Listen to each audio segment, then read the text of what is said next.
മഹാദേവ ക്ഷേത്രത്തിൻ്റെ ആറാട്ട് ഉത്സവത്തിൻ്റെ ഇതാണ് നിങ്ങൾ ഞാൻ കാണിക്കുന്നത്.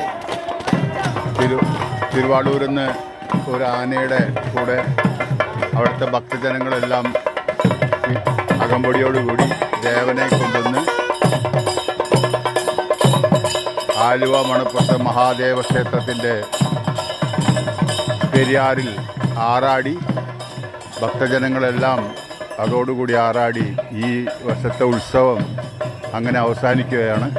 മഹാദേവനെ കണ്ട് എല്ലാവർക്കും സന്തോഷം തരട്ടെ എന്ന് പ്രാർത്ഥിക്കാം. അത് വളരെ വലിയൊരു ഉത്സവമായിട്ടാണ് തിരുവാളൂർ നാട്ടുകാർ ഇതിനെ ആഘോഷിക്കുന്നത്. ഇനി മണപ്പുറം മഹാദേവ ക്ഷേത്രത്തിൻ്റെ സന്നിധിയിൽ വന്ന് പെരിയാർ നദിയിൽ ആറാടി തിരിച്ച് തിരുവാളൂർ ക്ഷേത്രത്തിൽ പോകും. ഇനി അടുത്ത വർഷമാണ് ഇത് നമുക്ക് കാണാൻ സാധിക്കുക. വളരെ ജനപ്രവാഹമാണ്. കാറിലും ബൈക്കിലുമായിട്ട് ഭക്തജനങ്ങൾ മുമ്പേ തന്നെ ഇവിടെ വന്നിട്ടുണ്ട്. ഇനി റിവറിൻ്റെ സൈഡിലായിരിക്കും എല്ലാം ചെയ്യുക. പക്ഷെ അവിടെ ലൈറ്റില്ലാത്ത കാരണം കാണിക്കാൻ സാധിക്കില്ല. എനിവേ, ഇന്ന് കുറേ നാളുകൾക്ക് ശേഷം ഇന്നാണ് എനിക്ക് വീഡിയോ എടുക്കാൻ സാധിച്ചത്.